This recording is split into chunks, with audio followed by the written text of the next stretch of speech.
kelima ada membentuk pola pikir ilmiah.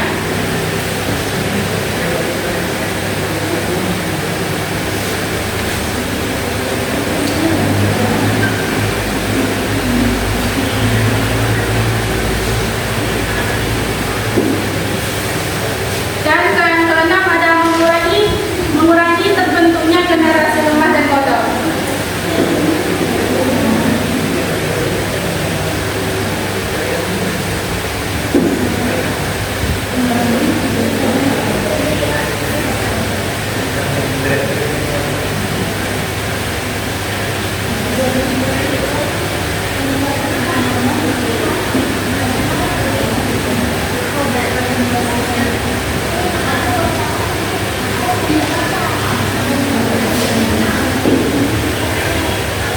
Selanjutnya akan dijelaskan oleh teman-teman.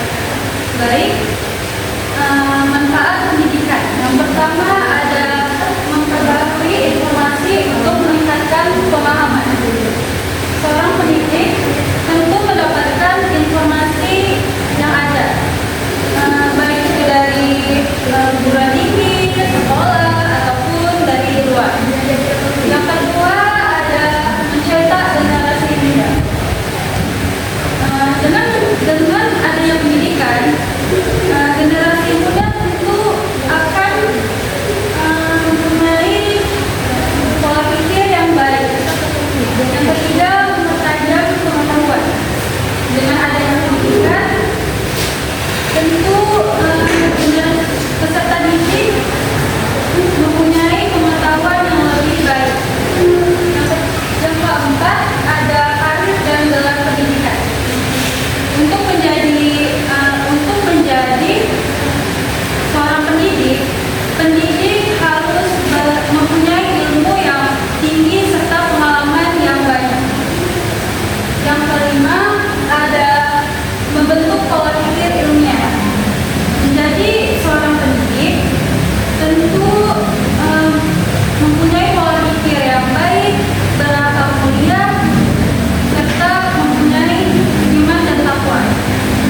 Yang keenam, mengurangi terbentuknya generasi yang lemah dan bodoh, serta mempunyai iman dan takwa.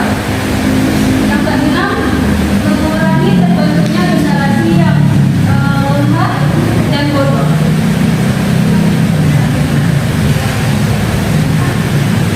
Jenis pendidikan.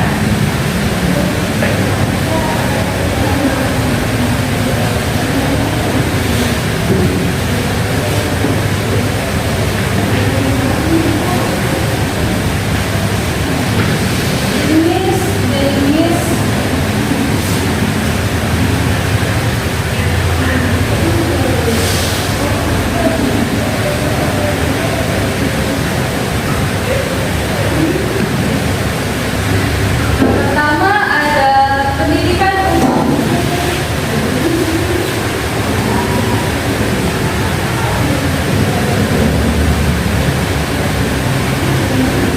Yang kedua, pendidikan kejuruan.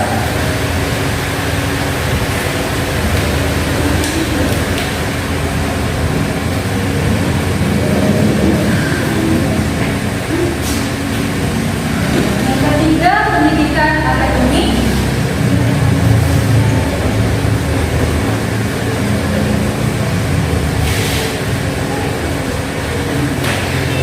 Yang keempat ada pendidikan profesi.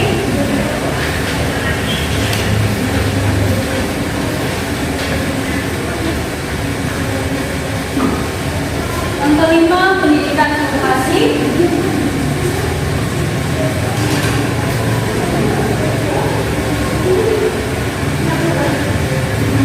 Yang keenam ada pendidikan keagamaan.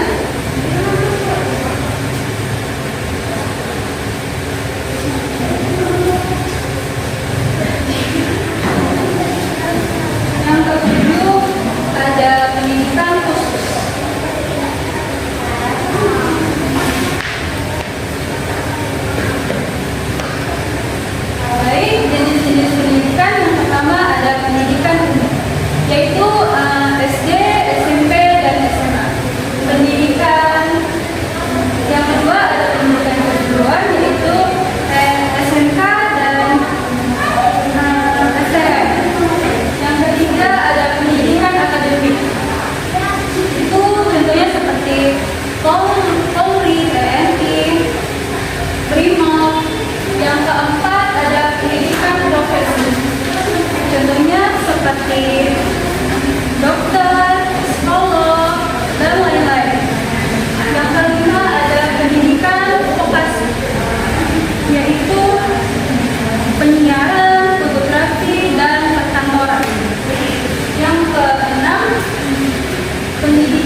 cukup sekian.